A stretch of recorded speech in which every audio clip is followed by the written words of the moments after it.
जय गुरु जी। संगत जी, welcome back to our channel blessing always Guru ji शुक्राना सत्संग।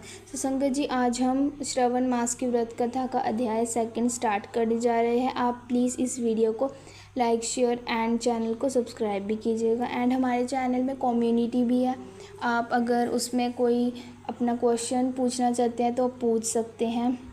सो अब हम वीडियो को स्टार्ट करने जा रहे हैं। जय गुरु जी, शुक्राना गुरु जी। संगत जी, जय गुरु जी, शुक्राना गुरु जी। संगत जी, आज हम सावन मास की कथा का दूसरा अध्याय करने जा रहे हैं। सो स्टार्ट करते हैं। सावन का महीना भगवान शिव को समर्पित है। इस महीने में भगवान शिव और माता पार्वती की उपासना करने से व्यक्ति को धन लाभ, पारिवारिक जीवन में सुख समृद्धि मिलती है। साथ ही सावन के महीने में व्रत करने से व्यक्ति की इच्छा पूरी होती है और व्यक्ति इस जन्म में सभी सुखों को भोग कर अंत में शिव धाम में वास मिलता है। भगवान शिव बोले, हे माँ बाग सनत कुमार, तुमने मुझसे जो श्रावण मास के विषय में पूछा है वह अत्यंत उचित और पुण्यकारी है। तुम्हारी भक्ति, विनम्रता और श्रद्धा देखकर मैं बहुत प्रसन्न हूँ। तुम्हारे मन में कोई द्वेष नहीं है, इसी कारण तुम सबके प्रिय हो। मैंने तुम्हारे पिता ब्रह्मा जी का एक मस्तक काटा था, फिर भी तुमने मुझसे कोई बैर नहीं रखा। यह तुम्हारी महानता है, इसलिए मैं तुम्हें श्रावण मास का पूरा महात्म्य सुनाऊंगा। ध्यान लगाकर सुनो। हे योगियों में श्रेष्ठ, मनुष्य को चाहिए कि श्रावण मास में नियम पूर्वक व्रत करे, विशेष रूप से दिन में उपवास, रात को भोजन करे और रोज रुद्राभिषेक करे। जो वस्तुएं मन को प्रिय हो उनका त्याग कर दे। पुष्प, फल, तुलसी दल, बिल पत्र आदि से शिव जी का पूजन करे।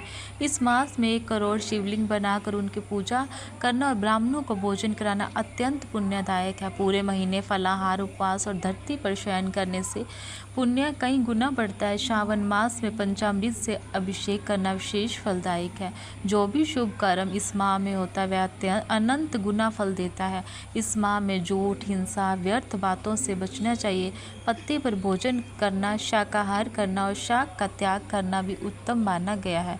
भक्त को चाहिए कि इस मास में प्रतिदिन भोर में स्नान कर शिव का पूजन करे। इस महीने में किया गया मंत्र जप, रुद्राक्ष जप, गायत्री जप या वेद पाठ निश्चित रूप से सिद्धि प्रदान करता है। पुरुष सूक्त का पाठ विशेष फलदायक है।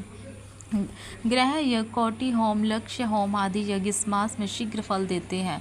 हे मुनिवर, जो सावन में एक दिन भी व्रत नहीं करता वह नरक में कष्ट भोगना पड़ता है। सावन मास कामनाओं को पूर्ण करने वाला और मोक्ष देने वाला महीना है। भगवान शिव ने आगे बताया, इस मास में सप्ताह के हर दिन के अनुसार अलग अलग व्रत बताए गए। रविवार को सूर्य व्रत करें, सोमवार को शिव पूजन करें और नक्त व्रत करें। मंगलवार को मंगला गौरी व्रत, बुधवार व गुरुवार को सामान्य उपवास, शुक्रवार को जीवंतिका व्रत, शनिवार को हनुमान व नरसिंह व्रत करें।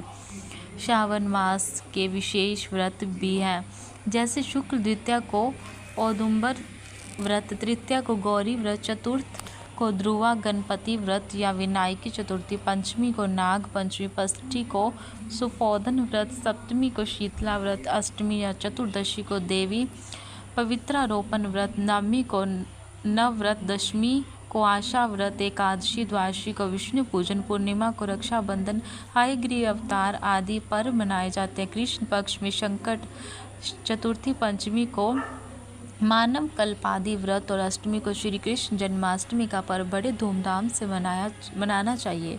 श्रावण मास की अमावस्या को पिठोराव्रत होता है। इसी मास में सूर्यदेव गव्स्तिम नाम से पूजनीय होते हैं। अगस्त्य मुनि का उदय भी इस महीने में होता है। अगस्त्य को अर्घ्य देना चाहिए। श्रावण मास में वर्जित चीज़ें, श्रावण मास में शाक का, भाद्रपद में दही का, अश्विनी में दूध का और कार्तिक में दाल का त्याग करना चाहिए। अगर कोई सभी मासों में न कर पाए तो सिर्फ श्रावण में ही शाक का त्याग करने से पुण्य फल प्राप्त होता है। भगवान शिव ने कहा, जो सावन मास में व्रत, तप, स्नान, दान, मंत्र जप और उपवास करता है वह मुझे और विष्णु दोनों को प्रसन्न करता है।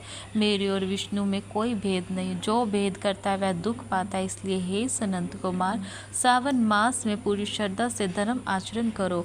जय गुरु जी, शुक्राना गुरु जी, अनंतम अनंतम बार शुक्राना गुरु जी।